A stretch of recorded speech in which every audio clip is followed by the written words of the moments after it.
Alright, so let's set it up. So this is my first initial target at 50 yards with 150 grain Freedom Munitions, 300 black ammunition, trying to get on target. This is what I just did, the video I just showed you. Center mass, T-zone. So I'm kind of happy with that. That's good enough. What I want to see now, as you see, I got my target hanging up at 15 yards. This is what I want to see. I want to see with the 50 yards zero set for 150 grain at CQB distances, where will I hit with the 150 grain and where will I hit with this 200 grain? Because I kept a few of these 200 grain that I shot last week, and I want to see if I get these for home defense, the 200 grain, where they will hit at CQB distances if I'm zero in my optic for 50 yards with 115 grain, 50 grain. So we about to see that now. And then this is just a little something interesting for people who may be running subsonic ammunition, but they zero for supersonic and 300 black. This will kind of give you an idea of where your round to hit.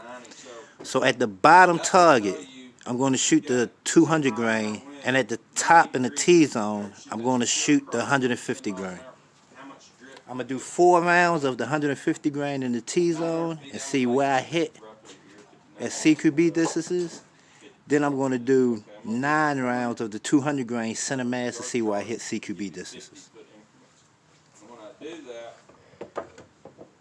this is prints a graph, and it also shows you that you're 0 to 100, you're minus 1.2 at 150. See how that works? Now, you're saying you want to shoot out to 300. If you want to shoot to 300, no shit. You probably don't want a 100-yard zero. You're going to want a zero more like this scope has a BDC on it too. If a scope has a BDC on it, you really need to know how that works, because most of those scopes with BDC, they want you to zero at 100.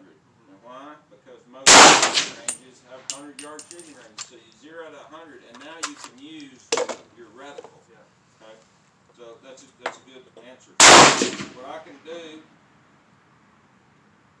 through the miracle of technology, I can tell this thing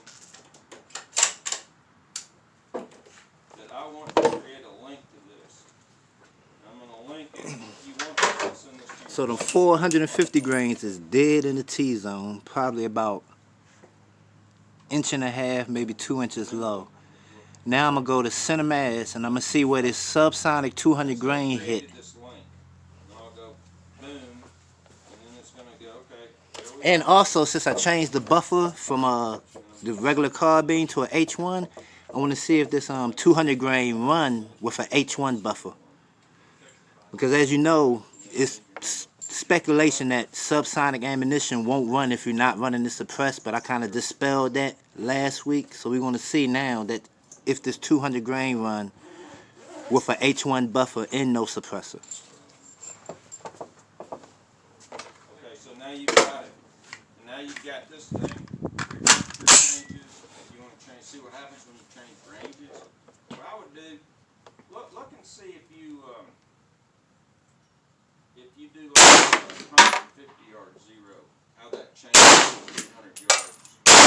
But in any event, you can whatever. Yeah.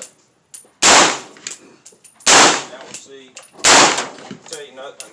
Do you have a suppressor? No. Okay. I see this more than once. They sell these guns. Shit. I tell y'all what, man. With, that 200 grain hitting dead on top of each other. And it's not that far off from what the 150 grains hitting either. To tell you the honest truth. What is that? What's that? What is that? We're going to take a look at the target, and I think y'all going to be impressed with the results. I am. But we'll take a look at the target. You can kind of see it a little bit on the camera. oh, I see. And this is a thread protector. Kind of impressed with that. Is, And to tell you the truth, the 200 grain at CQB distances did a tighter grouping than the 150 grain. And I shot the 200 grain more faster. But we'll take a look at the target and we'll analyze it in a minute. So what you fire from the range is cold, you go down, check your targets. When you get back, stay back behind the yellow line.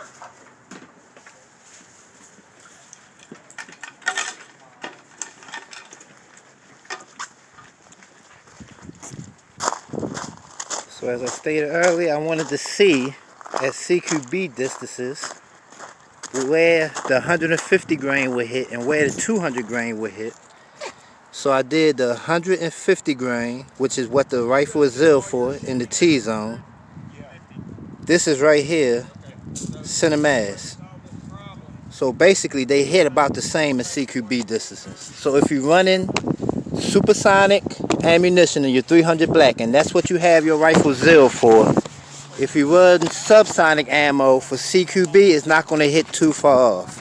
But we'll talk about that target more once we get back to the house and we can actually sit down and look at it. I just wanted to show y'all that. Y'all be blessed, be safe, I'm out.